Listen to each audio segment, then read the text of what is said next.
Welcome back, Kaangat! Ngayon ay pag-uusapan natin ang 10 advice ni Warren for young people. Ngunit bago tayo magpatuloy, Kaangat, ay siguruhin na nakapag-subscribe ka na dahil marami pa tayong aalaming tips and advices na kapupulutan mo ng aral sa channel na ito para sabay-sabay tayong umangat sa buhay. Naging milyonaryo si Warren Buffett noong 1960 at sa edad noon na 30, sinabi ng isa siya sa pinakamayamang tao. Ngayon ay tinatanghal siyang pinakamayamang investor sa buong mundo. Maraming beses na nagbibigay ng advice si Warren sa mga kabataan patungkol sa kung paano sila magiging successful sa murang edad.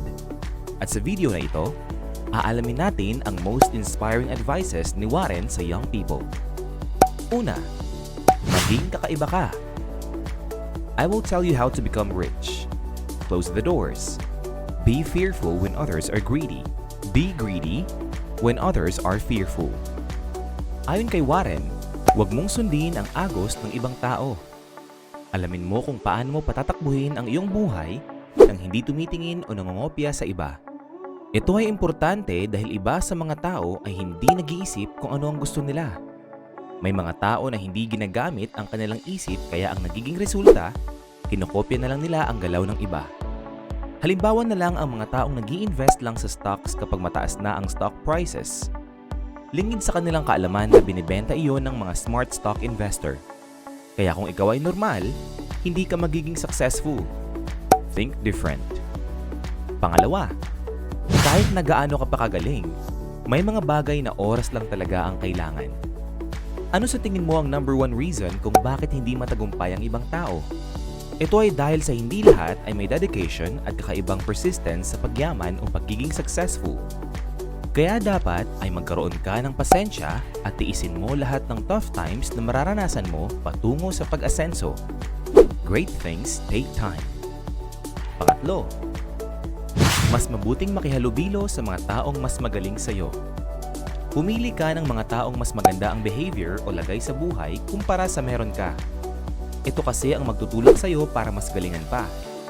Isa sa mga hindi iniisip ng ibang tao ay ang age demographic ng bawat isa. May mga tao na mas gusto ang mga taong kaedad lang nila o kapantay nila sa buhay. Pero hindi yun tama.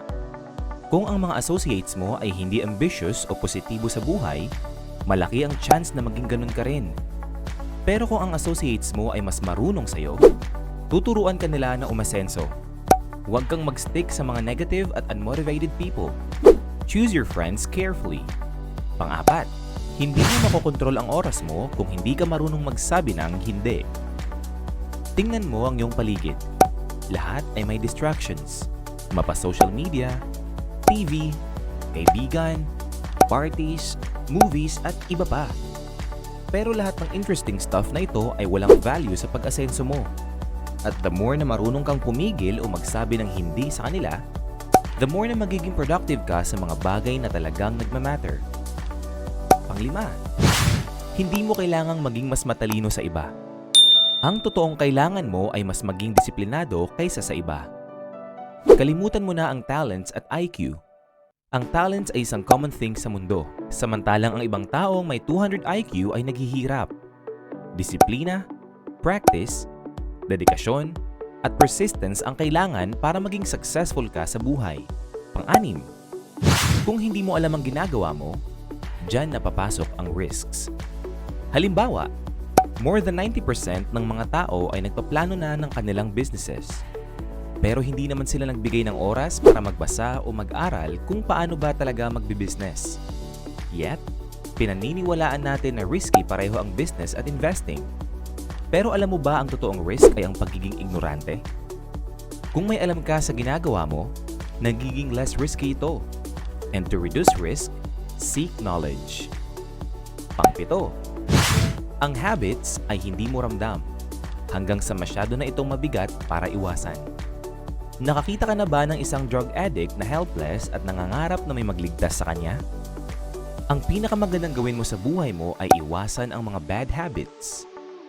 Kung mag-experiment ka ng bad habits, para ka lamang naglaro ng apoy na hinihintay itong lumaki. Pang-walo, i-enjoy mo ang trabahong gusto mo. Ayon sa pag-aaral ng Gallup poll, 85% ng mga tao sa mundo ay hindi gusto ang trabaho nila. At dahil ilalaan mo ang 50% ng buong adult life mo sa pagtatrabaho, kailangan ay maging masaya ka at i-enjoy mo ito.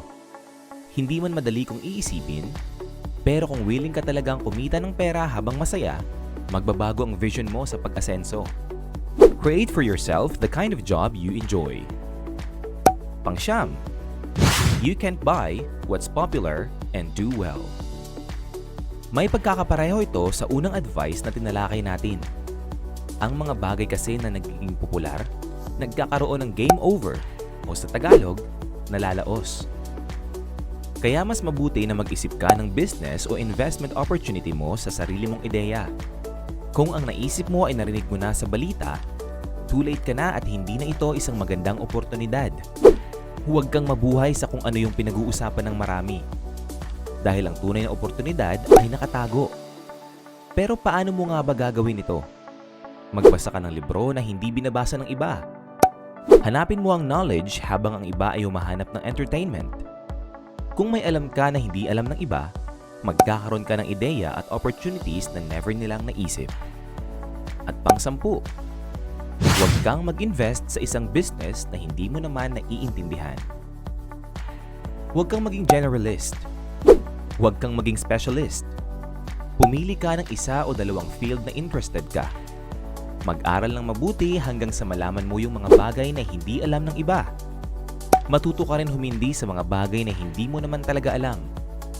Halimbawa, huwag kang mag-invest sa cryptocurrency dahil lang pinagkakaguluhan ito ng marami. Lalo na kung wala ka namang time na aralin ito. Huwag ka rin mag-invest sa stock market kung wala kang oras magbasa ng kahit anong libro patungkol dito. Bilihin lamang yung bagay na kaya ring bilihin ng knowledge mo. Para sa recap, ito muli ang 10 advice ni Warren Buffett para sa mga kabataan. Una, maging kakaiba ka. Pangalawa, kahit na gaano ka pa kagaling, may mga bagay na oras lang talaga ang kailangan. Pangatlo, mas mabuting makihalubilo sa mga taong mas magaling sa'yo. Pang-apat, hindi mo makokontrol ang oras mo kung hindi ka marunong magsabi ng hindi. Pang-lima, hindi mo kailangang maging mas matalino sa iba. Pang-anim, kung hindi mo alam ang ginagawa mo, diyan na papasok ang risks. Pang-pito, ang habits ay hindi mo ramdam hanggang sa masyado na itong mabigat para iwasan. Pang-walo, i-enjoy mo ang trabahong gusto mo. Pang-siyam, you can't buy what's popular and do well. At pang-10, huwag kang mag-invest sa isang business na hindi mo naman naiintindihan. Kaangat! Alin sa 10 advices ni Warren Buffett ang uunahin mong gagawin? Aantayin ko ang sagot mo sa comment section. Huwag mong kalilimutang i-like ang ating video at mag-subscribe ka na rin sa ating channel. At siguruhin na panoorin ang next videos na siguradong magugustuhan mo. Ito ang inyong kaangat na nagsasabing, it's never too late to start. It's always too late to wait.